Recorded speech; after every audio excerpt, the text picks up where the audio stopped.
Okay, here, Young Farmer Regionals, I think it's called. Got an absolute truckload of gear, and I haven't really filmed much today. I haven't been in the mood, but I have been doing a bunch of interviews and getting general B-roll and doing the same again tomorrow. It's super windy here, so the audio might be a bit crap, and it's been a bit of a struggle to get clean audio. But yeah, contestants are doing little modules all through here and various activities. It's been good fun. This is the first time I've used this trolley setup. It is laden with stuff. Got my boom pole out, but it's just too windy to use my boom, unfortunately.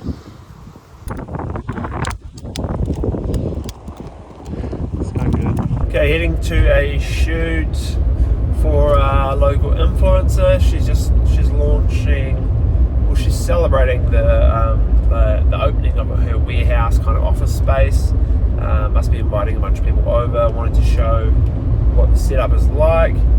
I am just capturing raw footage and handing that over to her. So I'm probably going to be shooting S-Log, grading the footage, and then exporting those graded files and sending them to her for her YouTube channel and whatnot. Yeah, it's going to be fun. Looking forward to it. But what I don't know is how long the shoot's going to take. And she's asked that, hey, look, if you're there for an hour or so, could you put together a little reel for me? It's because she doesn't use the whole half day, and normally I would not do that. But I think in this instance, I'll be able to put together something simple for her. So it should be fun. And then maybe some iPhone content as well, just for some simple stuff for her, but we will see. Unsure. Okay. It's windy as hell here, but day 2 for shooting for Lincoln Uni for New Zealand Young Farmers, linking them up with sponsorship. Got the cart set up again, and my car is loaded with stuff. So gonna fill this out and run around and do some interviews and get general B-roll today. So 4 hours shoot. No, not for this round.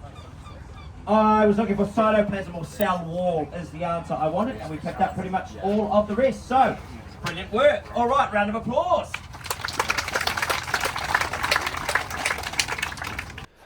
Okay, this is a shoot where I think I filmed 1 iPhone clip. So here's the final video for the North Canterbury Wine and Food Festival.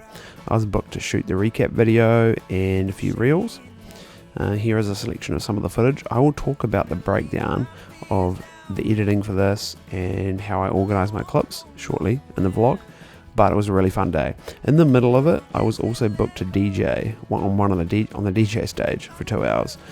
And I thought, holy hell, how am I going to do this? But luckily my friend Kale came along and helped me out. He jumped on the decks as well as me, so I kind of bounced back and forth. But here is one clip of Kale DJing. Cheers, Kale.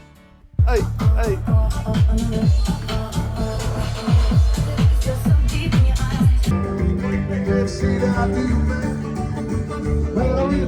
Okay, location scouting this morning in this property for a solar panel company. I've never really done too much of this before, besides already like knowing a location.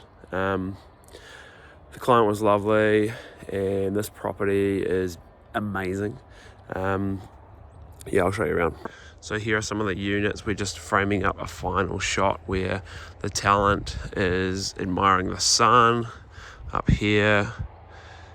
That's going to be rising up in the morning, and his panels are there, and they're all over there, but I think this would probably be the best spot, trying to frame it to not include bits and bobs. Yeah, always nice when you've got a clear plan in place and we don't have too much time in the morning to have a look around at the location before we shoot there. I just didn't want to be stuck with a spot that made our life super difficult, but thinking it'll be good. Can't wait. Shooting on Monday. Okay, I had a play while I was on site with the app called Sunseeker.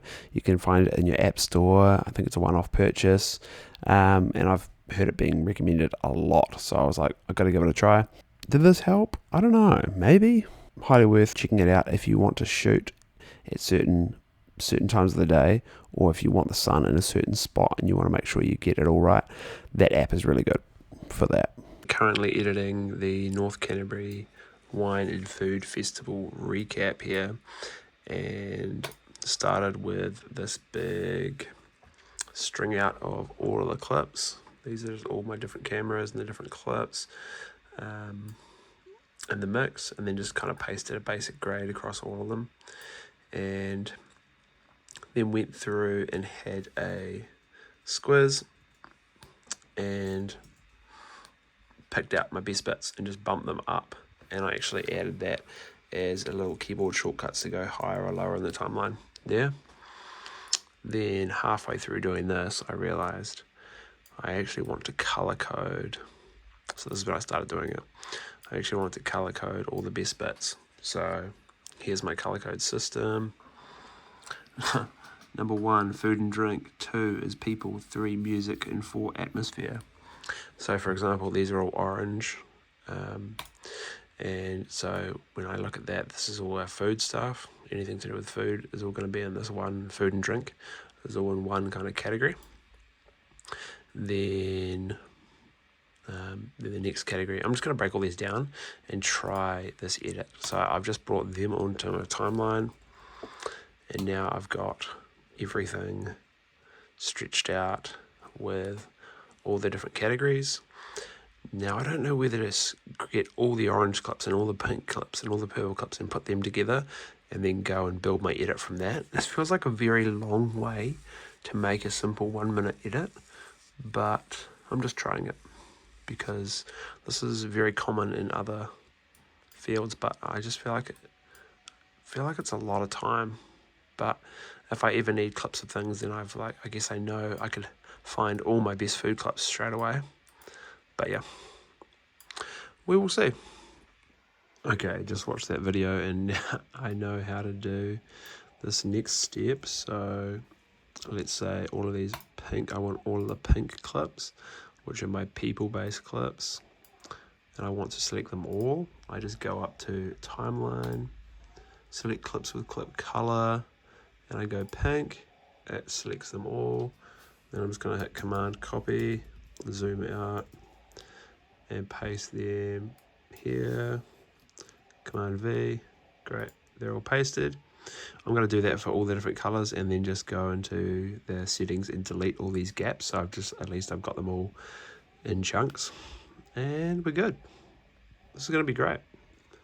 I guess the reason I'm doing this is because I want a good mix of food shots, people shots, the music shots, kind of like a good mix. If I see there's 7 purple clips in a row, I'm like, oh, maybe I just need to mix it up with some atmosphere shots. Here's an example, or little detail shots like that. So yeah, just having a play, something different.